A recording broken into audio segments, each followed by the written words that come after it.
श्री गणेशाय नमः। ओम श्री गुरुवे नमः। आज की भगवत चर्चा स्वामी श्री राम सुखदास जी के लेख प्रवचन कर्म योग का तत्व, इस पर आधारित है। स्वामी जी कहते हैं, वास्तव में कर्म योग क्या है, इस बात को जानने वाले बहुत कम हैं। तत्वज्ञ जीवन मुक्त महापुरुष का मिलना कठिन है, पर मिल जाते हैं। पर कर्मयोग के तत्व को जानने वाले, उनका मिलना उससे भी ज्यादा कठिन है। लगभग 5000 वर्ष पहले भगवान ने कहा था, बहुत समय बीत जाने के कारण कर्मयोग लुप्त प्राय हो गया है। सकाले नेह महता योगो नष्टः परंतप। अब तो यह बहुत ही लुप्त हो गया है। ग्रंथों में भी कर्मयोग का विवेचन कम आता है। सत्संग में भी प्रायः कर्मयोग की चर्चा कम होती है। इसका अध्ययन भी प्रायः लुप्त प्राय है। योग की परिभाषा गीता जी ने 2 जगह की है। समता का नाम योग है, समत्वम योग उच्यते, और दुखों के संयोग का सर्वथा वियोग हो जाए, इसका नाम योग है। तम विद्याद दुख संयोग वियोगम योग संगीतम। सम क्या है? सम है ब्रह्म, निर्दोषम ही समम। ब्रह्म दुखों का अत्यंत अभाव कब होता है? परमानंद की प्राप्ति होने पर होता है। कर्म योग, ज्ञान योग, भक्ति योग, हठ योग, राजयोग, मंत्र योग आदि कई योग हैं। उन सब योगों का तात्पर्य यह है कि परमात्मा के साथ जो नित्य योग अर्थात नित्य संबंध है, उसकी जागृति हो जाए। परमात्मा का जीव के साथ सदा नित्य योग है। कर्म योग उसको कहते हैं जिसमें कर्म संसार के लिए हो जाए और योग परमात्मा के साथ हो जाए। अब उसको चाहे निष्काम भाव से कर्म करना कह दो, चाहे कर्म योग कह दो। कर्मों से परमात्मा का योग अर्थात नित्य संबंध कब होगा? जब हम अपने लिए कोई कर्म न करें। खाना पीना, उठना बैठना, सोना जागना, चिंतन करना, भजन ध्यान करना, व्यापार करना, नौकरी करना, समाधि लगाना, अपने लिए न करें तब कर्म योग होगा, नहीं तो कर्म भोग होगा। अपने लिए कर्म करने से भोग होता है, योग नहीं होता। यह मूल बात है। हम जो कर्म करें दूसरों के लिए करें, परिवार के लिए करें, समाज के लिए करें, राष्ट्र के लिए करें। संसार के पदार्थ और क्रिया मात्र दूसरों के लिए है। हम कर्म करते हैं और फल चाहते हैं। यही गुणों का संग है जिससे ऊंच नीच योनियों में जन्म लेना पड़ता है। फिर कर्म किस लिए किया जाए? संसार में जो राग है, उस राग की निवृत्ति के लिए कर्म किया जाए। कर्म राग की पूर्ति के लिए भी किया जाता है और राग की निवृत्ति के लिए भी। स्थूल शरीर से आप दूसरों की सेवा करो, स्थूल पदार्थों का दान करो, पर उसका फल मत चाहो। ऐसे ही सूक्ष्म शरीर से यह चिंतन किया जाए कि प्राणी मात्र का हित कैसे हो, सबका कल्याण कैसे हो, सबका उपकार कैसे हो, सबकी सेवा कैसे बने। शरीर और वस्तुओं के द्वारा दूसरों का हित किया जाए तो शरीर और वस्तुओं की शुद्धि होती है। ऐसे ही दूसरों के हित का चिंतन किया जाए तो मन बुद्धि की शुद्धि होती है। भगवान कहते हैं, जो प्राणी मात्र के हित में रत होते हैं वे मेरे को प्राप्त होते हैं। ते प्राप्नुवन्ति मामेव सर्वभूत हिते रताः। श्रीमद् भगवत गीता के 12वें अध्याय का 4था श्लोक। इसी प्रकार लभन्ते ब्रह्म निर्वाण मृषयः क्षीण कल्मषाः छिन्न द्वैधा यतात्मनः सर्वभूत हिते रताः। श्रीमद् भगवत गीता के 5वें अध्याय का 25वां श्लोक। सगुण और निर्गुण दोनों की प्राप्ति के लिए सर्वभूत हिते रताः पद आया है। पर हित बस जिनके मन माही, तिन कहूं जग दुर्लभ कछु नाही। जिनके हृदय में दूसरों के हित का भाव रहता है, उनके लिए कुछ भी करना बाकी नहीं रहता। गीध अधम खग आमिष भोगी, गति दीन्हि जो जाचत जोगी। योगी जिस गति के लिए याचना करते हैं, वह गति भगवान ने गीध को दे दी। वह गीधराज जटायु चतुर्भुज रूप धारण करके हरि रूप से वैकुंठ को गया। उसके लिए भगवान ने कहा, तात कर्म निज ते गति पाई, अर्थात इसमें मेरा कोई एहसान नहीं है, अपने कर्म से तुमने यह गति पाई है।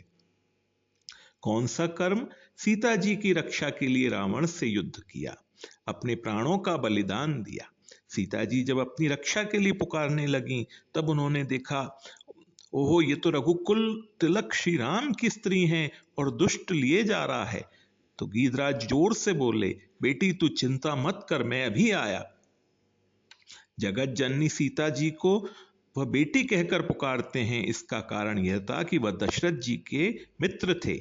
दशरथ जी की पुत्रवधु मेरी पुत्रवधु ही हुई, मेरी बेटी ही हुई, इस भाव से वे बेटी कहकर बोले। रावण से जटायु ने ऐसी लड़ाई की कि रावण को मूर्छा आ गई। लड़ते लड़ते जब रावण ने तलवार से जटायु के पंख काट दिए तो वे नीचे गिर पड़े, क्योंकि पक्षी के पास पंखों का ही बल रहता है। इस प्रकार उन्होंने दूसरे के हित के लिए अपने आप की आहुति दे दी, इसीलिए उसको परम गति प्राप्त हुई। भगवान इसमें परम गति देने में अपना कोई एहसान नहीं मानते। आपके सामने कैसी ही परिस्थिति हो, चाहे सौम्य हो या घोर, उसी में भगवत प्राप्ति हो सकती है। अर्जुन ने भी कह दिया कि मेरे को युद्ध जैसे घोर कर्म में क्यों लगाते हैं, घोरे कर्मणि किम नियोजसी। युद्ध में दिन भर मनुष्यों का गला काटने का लक्ष्य रहता है। ऐसे हिंसात्मक कर्म को करते हुए भी मनुष्य का कल्याण हो सकता है। भगवान कहते हैं, सुख दुखे समे कृत्वा लाभा लाभो जया जयो ततो युद्धाय युजस्व नैवम पापम वाप्यसीसी। जय पराजय लाभ हानि सुख दुख को समान करके फिर युद्ध में लग जा। इस प्रकार युद्ध करने से तू पाप को प्राप्त नहीं होगा। पाप का निवास विषमता में है, समता में नहीं। समता का नाम योग है, इसलिए समता में स्थित होकर युद्ध करने से, अपने कर्तव्य कर्म करने से पाप नहीं लगता। कर्मयोग की महिमा गाते हुए भगवान 5वें अध्याय के 3रे श्लोक में कहते हैं, जो न किसी से द्वेष करता है और न किसी की इच्छा करता है, वह नित्य सन्यासी समझने योग्य है, क्योंकि द्वंद्वों से रहित मनुष्य सुख पूर्वक संसार बंधन से मुक्त हो जाता है। जो राग द्वेष नहीं करता वह कर्म योगी नित्य सन्यासी है। लाभ हानि सुख दुख मान अपमान निंदा स्तुति जीना मरना आदि द्वंद्वों से रहित होने से वह सुख पूर्वक बंधन से मुक्त हो जाता है। मैं सीधी सादी बात कहता हूं, स्वामी जी कहते हैं, अगर आप घर में रहते हैं तो घर में रहने की विद्या को सीख लें। बड़ी सीधी सरल विद्या है। मेरे लिए पिता नहीं, मैं पिता के लिए हूं। मेरे लिए मेरा पुत्र नहीं, मैं पुत्र के लिए हूं। आपके जितने भी सांसारिक संबंध हैं, वे सब के सब संबंध केवल उनकी सेवा करने के लिए है। लेने के लिए कोई संबंध है ही नहीं।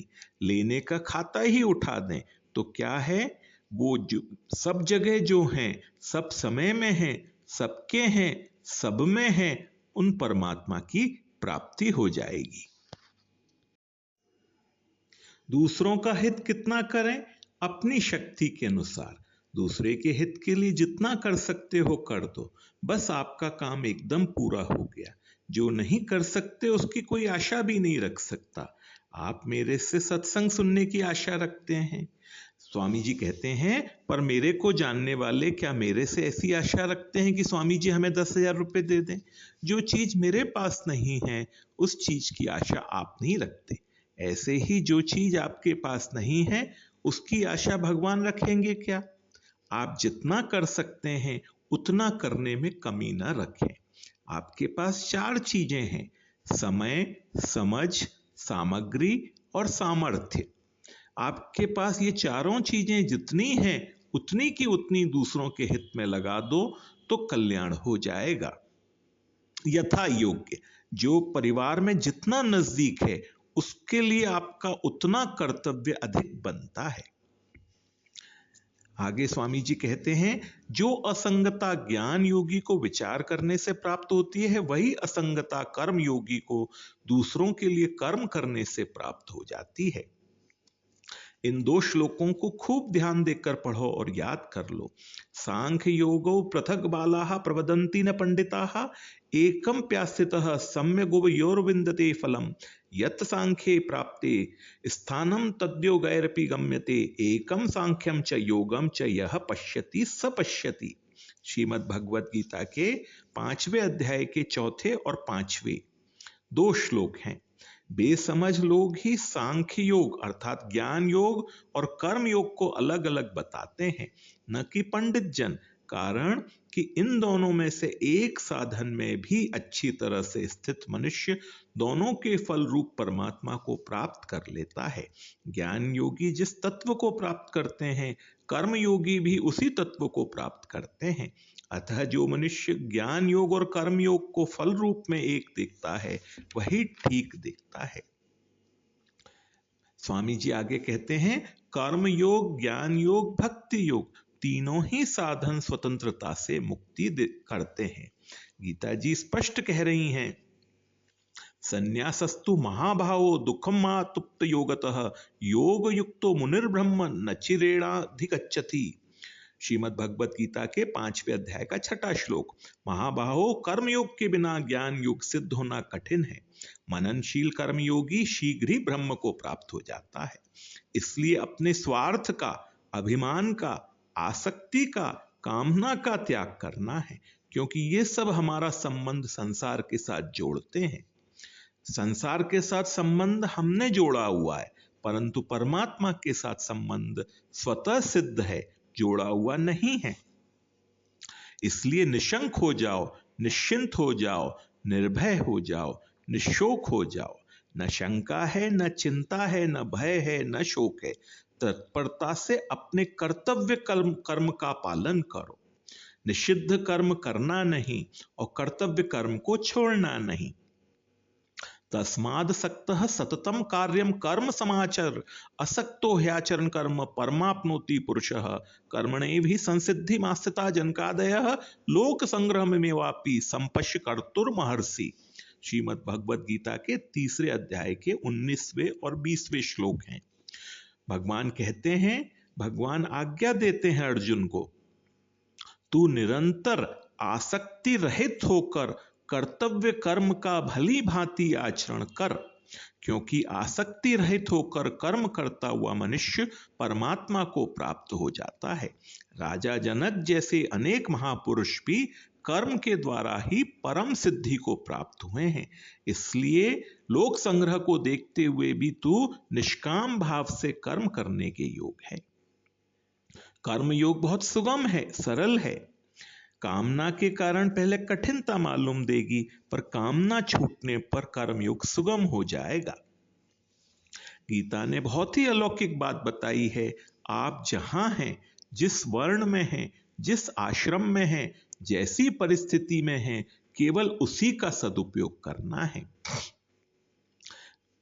न कहीं जाना है, न वर्ण बदलना है, न आश्रम बदलना है, न साधु बनना है, न वेश बदलना है, न संप्रदाय बदलना है। केवल अपने कर्तव्य कर्मों को निष्काम भाव से करना है, निषिद्ध कर्मों को करना नहीं है। राग द्वेष आसक्ति कामना को छोड़ना है, बदलना है मन का भाव, केवल प्राप्त परिस्थिति का सदुपयोग करना है, तो परमात्म तत्व की प्राप्ति हो जाएगी। आज की भगवत चर्चा यहीं तक। ओम श्री गुरुवे नमः।